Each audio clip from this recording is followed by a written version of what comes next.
Hello मित्रों नमस्कार। पूरा भारत में रामलल्लाની प्राण प्रतिष्ठाની ખુશીમાં લોકો છે ઉજવણી કરી રહ્યા છે। કોઈ શોભાયાત્રા કાઢી રહ્યા છે, કોઈ બાઇક રેલી કાઢી રહ્યા છે, તો કોઈ કાર રેલી કાઢી રહ્યા છે।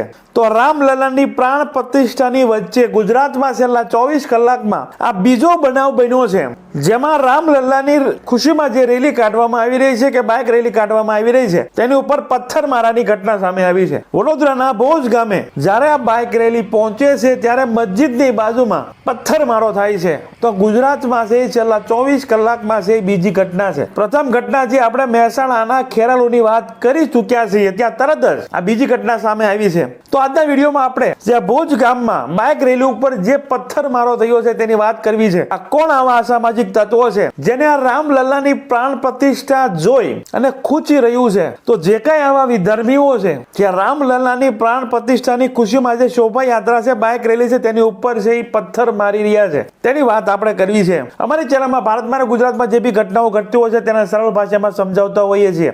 આવા નવા વિડીયો જોવા માટે અમારી ચેનલને તમે સબસ્ક્રાઇબ કરી શકો છો।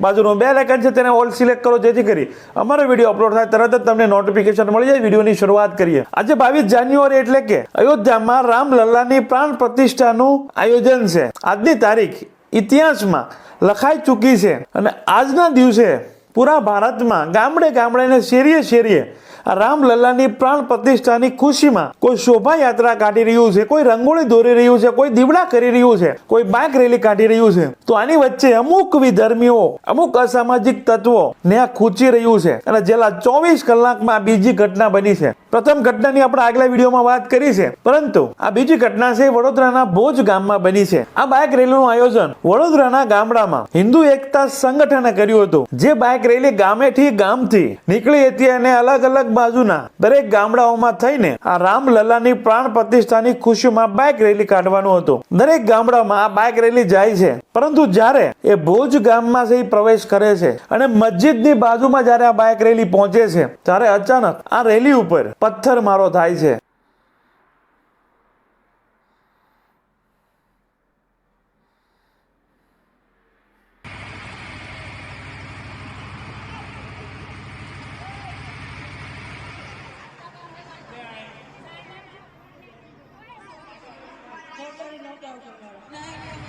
પોલીસ બંદોબસ્ત ઓછો હતો, પરંતુ તરત આ ઘટના બને છે અને પૂરી પોલીસની ફોજને છે ત્યાં ઉતારી દેવામાં આવે છે। આ ઘટનામાં 2 મહિલાઓને ઈજા થાય છે। બાદમાં છે એ ટોળાઓ સામસામે આવી જાય છે, પથ્થરમારો પણ થાય છે, એમાં પણ 5 લોકોને ઈજા થાય છે। હજુ તો મહેસાણાના ખેરાલુની વાત લોકો ભૂલ્યા નથી। જ્યારે આ ભોજ ગામમાં પથ્થરમારો થયો ત્યારે મહેસાણાના ખેરાલુમાં છે જે લોકો પકડાયા છે તેની વિરુદ્ધમાં ફરિયાદ દાખલ કરવામાં આવી અને તરત જ વડોદરાના ભોજ ગામમાં છે ફરી પથ્થરમારો કરવામાં આવ્યો। સરકારને વિનંતી છે, પોલીસ તંત્રને વિનંતી છે કે આ જે કંઈ અસામાજિક તત્વો છે તેને એવી શિક્ષા આપવામાં આવે કે ફરીવાર આવું કામ કરતા પહેલા 100 વાર વિચાર કરે। બંને જૂથને છે વધારે પોલીસ કાફલો બોલાવી અને પોલીસની ફોજને છે એ ખડકી દે અને આ મામલાને છે એ થાળે પાડવાનો પ્રયત્ન કરે છે। બાદમાં એ રેલી વિવિધ ગામડાઓમાં થઈને પાદરાના ભાથુજી મંદિરે સંપન્ન થાય છે। ત્યાંના પીઆઈના જણાવ્યા પ્રમાણે હાલ ત્યાં શાંતિનો માહોલ છે, તપાસ ચાલુ છે કોણે પથ્થરમારો કર્યો છે। તો આ જે કોઈ અસામાજિક તત્વો છે જેને પકડાય છે તેને છે કડકમાં કડક કાર્યવાહી તેના પર કરવામાં આવે। ફરી વખત આવી કોઈ રેલી હોય, કોઈ બી ધર્મની હોય, એ છે ડર વગર એ રેલી છે કરી શકે, શોભાયાત્રા છે કરી શકે। કેમ કે આ ગુજરાતમાં છેલ્લા 24 કલાકમાં બીજી ઘટના છે। હજી ખેરાલુની ઘટના ભૂલાણી નથી, જ્યાં તપાસ ચાલુ છે, આરોપીને હજી પકડાયા છે, ત્યાં છે ગુજરાતમાં બીજી ઘટના પણ સામે આવી ગઈ છે। શું ખૂંચી રહ્યું છે આ રામલલ્લાની પ્રાણ પ્રતિષ્ઠા જોઈને? કેમ કે 500 વર્ષ બાદ અયોધ્યાના વિવાદનો અંત આવ્યો અને રામ મંદિર છે એ ભવ્યથી ભવ્ય છે બનાવવામાં આવ્યું છે અને આજે 22 જાન્યુઆરી 2024ના દિવસે આ પ્રાણ પ્રતિષ્ઠાનું આયોજન કરવામાં આવ્યું છે। પૂરું ભારત રામમય બની ગયું છે। ભારતના ગામડે ગામડે અને શેરીએ શેરીએ કેસરીઓ દેખાય છે। જ્યારે આજે દિવાળી હોય એવો માહોલ પૂરા ભારતમાં ને પૂરા ગુજરાતના ગામડાઓમાં છે એ જોવા મળી રહ્યો છે। તો આ જે કોઈ શાંતિ ડોળવાનો પ્રયત્ન કરી રહ્યા છે તેની સામે છે કડકમાં કડક કાર્યવાહી કરવામાં આવે।